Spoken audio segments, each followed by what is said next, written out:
Ta tekst je nastal iz nekega izziva samemu sebi pravzaprav. Nekoč sem prebral eno izjemno kratko notico na neko podobno temo v Črni kroniki, ampak iz italijanskih krogov. Pa ne vem,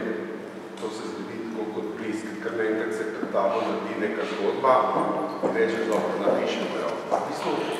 komedija je lahkotna, prav gotovo je seveda lahko satirična, družbeno satirična, je družinska komedija, je tudi malo črna komedija, hoče pa vzeti v zaščito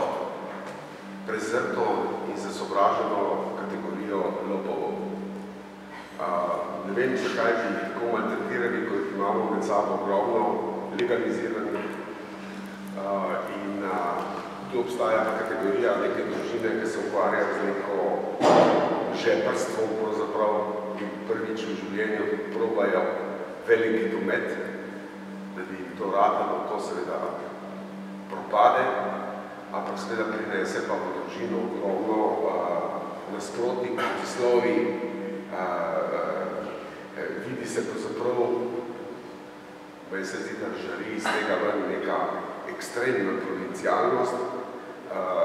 vseh teh likov, tudi bi rekel domet umski ni strašen, tako da je pravzaprav odprta komedija, po mojem mnenju, in izpostavljena kakršnekoli interpretaciji avtorjev, ki delajo to predstavo.